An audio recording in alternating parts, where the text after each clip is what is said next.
to emulate a battlefield of planes, helicopters, drones, hissing and chirping sounds, ravens cawing, and a cacophony of irritational, diabolical war sounds. The noise is played in the vehicles of the stalkers who assist in this G.I. Joe, G.I. Jane game of war. Many of the stalkers use this Ravenclaw or something very similar. I see stalkers on foot with a backpack shooting radar waves at me. They walk by, and when their backpack is directly in sight, line of sight, in front of me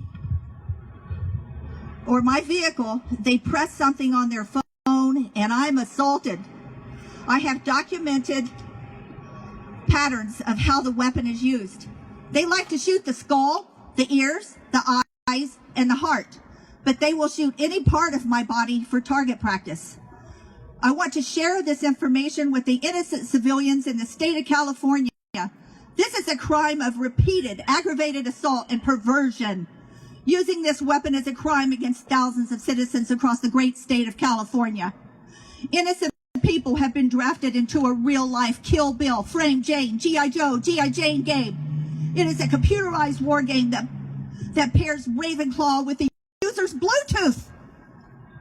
I will describe the user-friendly features of Ravenclaw.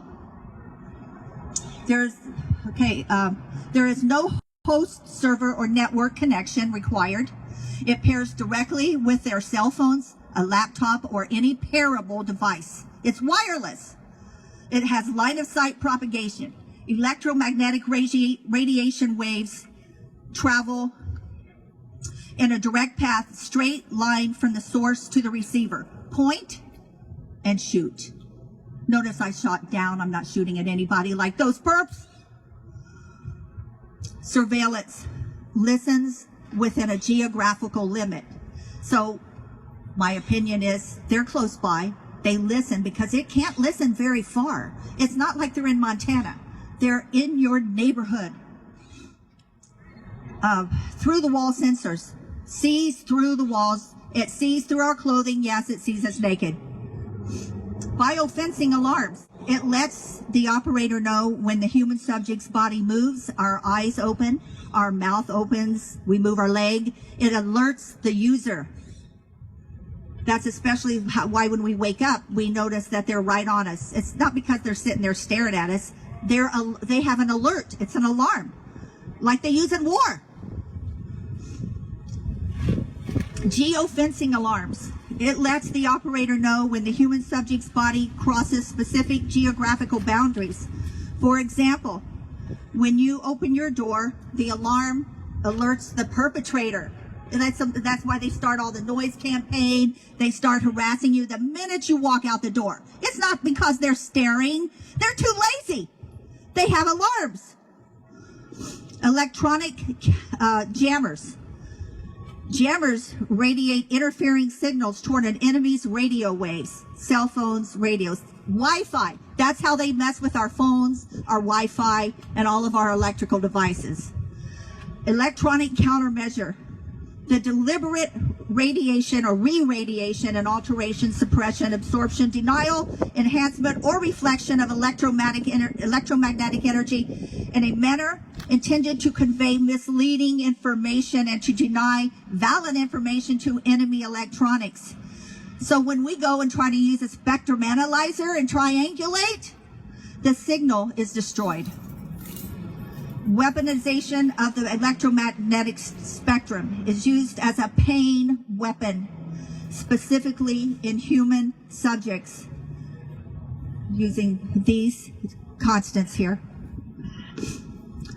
Okay, I want to let you know what the disadvantages are for the perpetrators, the operators. For them, this is their disadvantages. This is a crime involving moral turpitude, CIMT, by all three definitions categorically. Number one, using this weapon is shocking to the public conscience.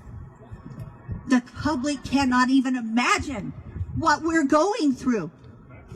That's the test right there. Number two, using this weapon is vile and depraved. Number three, Using this weapon is contrary to the rules, morality, and duties of society. Punishment will be severe, and it will be an add-on to the already existing aggravated assault and numerous other things that these perpetrators have done to our bodies and our life and our privacy, and the accusations. And I intend to see every person here who's been placed in a psych ward exonerated.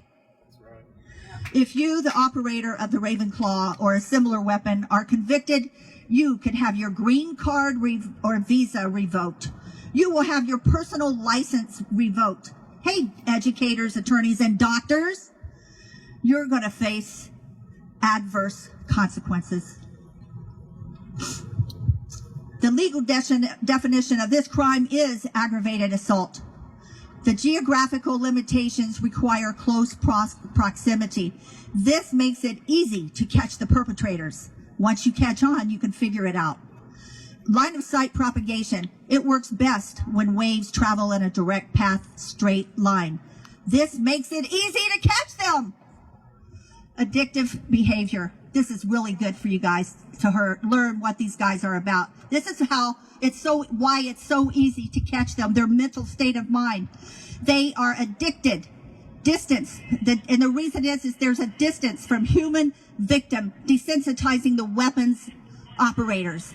Less likely to feel shock or distress or cruelty because they never see us cry. They don't see what it's doing to us. They don't see the marks and the bruises and the fear on our face. They're just sitting there in front of their computer, killing us slowly, killing me softly with his little weapon. This crime gratifies and stimulates the operator by participating in the hunt and the chase. It is a new low for man's inhumanity to man. It is a new depravity for evil psychopaths. I have studied some of Helena Sorba's information about the radar waves. She's an engineer in the state of Pennsylvania. She distributed a list of dielectric constants that could be used by this Raytheon weapon. Based on the Navy paraplegic's actions, this weapon is positioned line of sight propagation adjacent to the human subject. The dielectric constant is entered, any part of the body. They store it, and that's how they can shoot us again and again and again so accurately. It's stored. The dielectric constant is entered, weapon is positioned, and game on.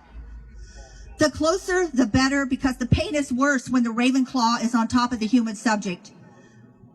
I want to thank everybody. I hope you will keep your eye out just notice how when you're driving or walking, the activity, and when you're hit, look around. You're going to see a particular person who's very interested in you.